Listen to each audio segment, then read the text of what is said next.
Hello, I'm recording this on May 14th, and that means two things. To see the light is to be blinded. Because don't you know that it's in the darkness that your eyes open wider? And it's time for the Darkness News Update, which is brought to you by the National Association of Innovative Lighting Distributors. But let's get into the news. Alan, Light at Night, has been linked with Alzheimer's systems. This is based on the Chinese Health and Retirement longitudinal study, as well as the Chinese Family Panel studies covering nearly 45,000 people that shows that symptoms of neurodegenerative disease and memory impairment do have a link with both air and light pollution. Light pollution has been named as a contributing factor to health risks by a paper from the Università Cattolica del Sacro Cuore in Rome, Italy.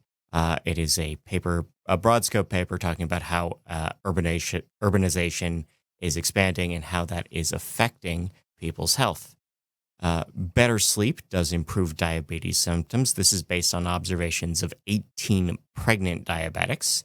Poor sleep has been linked with depression, specifically daytime sleepiness, which is a subjective reported symptom, has been linked with an increased risk of symptoms of depressive disorder. Cognitive behavioral therapy fails to aid insomniac shift workers better than standard treatment. This is an Austrian study of nurses that work the night shift and found that sometimes the issue just isn't your headspace and you can't talk your way out of it. You can't work your way out of it. And you do just need to settle for something a little more standard. Depression and sensation-seeking behaviors has been linked with sleep issues in teens. This is a study of 216 Chinese adolescents that describe themselves as night owls. They were also dealing with depression and issues of novelty seeking. A VR study from Korea has correlated feelings of outdoor nighttime safety with interior lighting being on. So this is a study of 100 people. They were all presented with a VR, goggle-based simulation of the same residential block in different lighting conditions. And what people reported was that seeing interior lights on, so the first floor lights being on after 8:30, made people feel more safe than street lighting alone.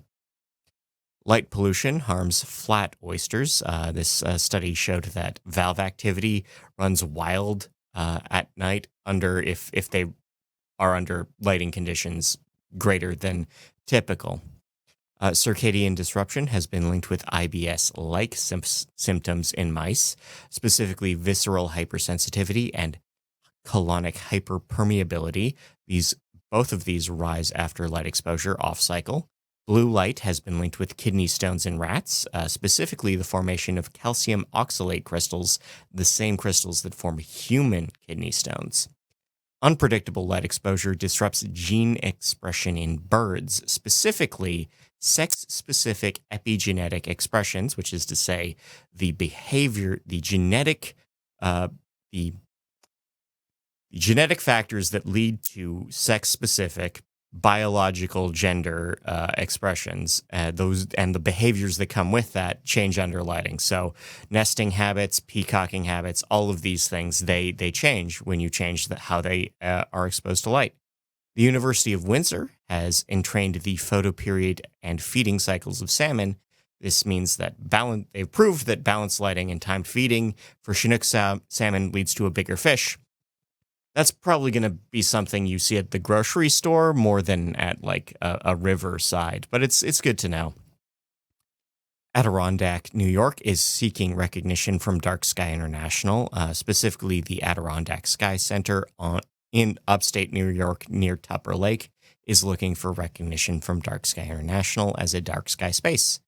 Cleveland Heights, Ohio switched their streetlights to LED at 4,000K, and nobody liked them. And through successful lobbying and extra electoral governmental involvement, those are going down. Those polls are going down. They will be picking a warmer, dimmer option. They haven't picked yet, but they have announced that they will pick a better one. It's sea turtle nesting season, which means that a lot of regions are beginning their efforts to preserve that, including altering lighting near beach sides. We'll highlight the fact that Naples, Florida, Jekyll Island, Georgia, Sarasota, Florida, the Gulf Shores of Alabama, and Sanibel, Florida have already begun work. Some of that is actually happening earlier. Nesting season started a little early this year. Spring migration is on. This is for birds. May 10th in specific was Migratory Bird Day, which means we have a bunch of partnerships and advocacy efforts. Dark Sky International has partnered with the Audubon Society to promote Lights Out for the Birds. The St. Louis Gateway Arch, which is managed by the National Park Service, is going dark at 10 p.m. for migration season. We have awareness being built up in Fort Worth, Texas. Cornell University is working for bird safety in Michigan. The Lake Superior Zoo has partnered with Dark Sky Minnesota to reduce business lighting during this time. We have a Lights Out program for the Lake District of Keswick in the UK. Colorado residents are encouraged to cut their lighting. We also are seeing efforts going ahead in Long Island and Oregon. Rappahannock County, Virginia, is seeking new lighting restrictions. The Board of Supervisors has been hearing from local advocates that are pushing for rules that match Dark Sky International standards that are already in place in Culpeper, Abermale, and Fairfax counties, which just proves my thesis overall that this thing just moves locally more often than not. Fountain Hills, Arizona, already recognized by Dark Sky International, has made lighting compliance part of approving a 5G tower, so T-Mobile has the right to expand their coverage as long as they put up the right lighting. Milwaukee, Wisconsin has rejected a proposed 4-story LED billboard on the side of a condo.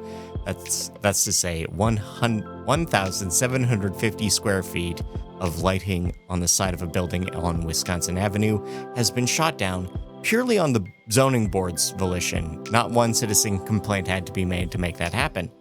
Nova Scotia in Canada has opened 200 kilometers of dark sky-friendly trails. They're built on repurposed railway lines. They run from Smiths Cove in Digby County to Barrington in Shelburne County. Residents of Tyrol, Italy are dealing with reduced sleep quality. This is in northern Italy near the border with Austria. Sleep patterns and quality are degrading in the region. What's interesting is that the German speakers of the region are dealing with that better. I don't know what that means, but I do think it's interesting. An ad in Dublin is provoking complaints. This is outside the National Wax Museum. It's a window ad, and it is absurdly bright. Link in the description, but obviously, the video version is showing it right now. Nobody likes this BC Hardware Store's new lighting setup. This is in the Kelowna exurbs, which has a nuisance lighting bylaw, but this Home Depot insists that they need this absurdly bright lighting. Again, if you're watching the video version, it's right there. Link in the description, but the owners are insisting that they've had too many break-ins, that they need to maintain these glare bombs. Ongoing tensions between China and the US are threatening a new observatory in Chile. This is based on a partnership between the Chinese National Astronomical Observatory and Chile's Catholic University of the North. In 2023, they partnered to build a new observation facility in the Atacama Desert. And right now, U.S. National Senator Jeanne Shaheen, Democrat New Hampshire, has been saber-rattling about Chinese soft power as part of just ongoing U.S.-Chinese tension. Chinese Ambassador Niu insists that this is just about research and not geopolitics. I'm going to leave that there. Dark Sky International has released a new set of principles. This is an outline of the principles for responsible astrophotography. The 6 rules are, if you're taking pictures out in the woods of the sky at night, these are the 6 rules. Use light responsibly. Promote honest representation. Don't do that AI stuff. Respect dark sky locations. That's right, similar to camping habits, you should leave no trace. Promote responsible astrotourism, which is to say that when you post these, make sure you remind people of the above rules. You should manage people's expectations, and you should share your passion. That goes along with the announcement of the return of the Capture the Dark astrophotography contest. You can enter your photos of the sky at night until the 30th of June. And not sponsored, but I think it's cool, Glamux, a lighting manufacturer, has debuted a new wildlife-friendly LED specifically for marine use. It's spectra-tuned, it's color temp rated, it's very diffuse. And it's worth noting that what Glamux does is they score multi-gazillion dollar deals to do offshore oil and wind lighting projects. So this is really good, actually. They didn't sponsor this, but I'm saying it's good. Anyway, I've been Scott Wachter. I want to thank you for your time and your attention. I would like to thank anyone who's donated to the Lighting and Darkness Foundation, our partners at Softlights, and the National Association of Innovative Lighting Distributors for keeping me on the payroll and sharing this information with everyone. Until next time, take care of yourself.